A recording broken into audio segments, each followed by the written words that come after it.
म चाहिँ भर्खर पसल आएँ, ऐना हेर्दैछु कस्तो देखेँ भनेर। अब चाहिँ मेरो दिन सुरु हुन्छ।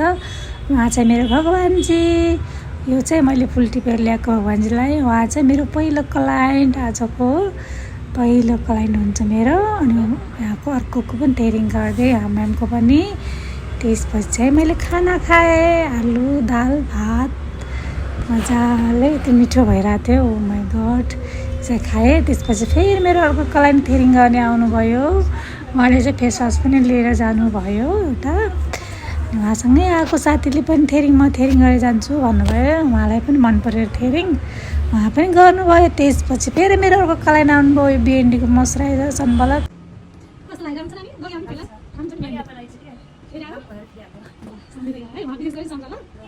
पछि फेरि अर्को क्लाइन्ट आउनुभयो, उहाँलाई चाहिँ मेरो हेयर कट एकदम मनपर्छ अरे। उहाँ चाहिँ कपाल काट्न आउनुभएको। उहाँ चाहिँ मेरो रेगुलर क्लाइन्ट हुनुहुन्छ। उहाँको कपाल चाहिँ यति राम्रो भएको छ नि, अब हेर्नु है। वाह, हेर्नु यति राम्रो हेयर कट भएको छ, वाह नै भएको छ। हजुरलाई पनि चाहिएमा आउनु सक्नुहुन्छ। उहाँ चाहिँ एकदम राम्री हुनुहुन्छ।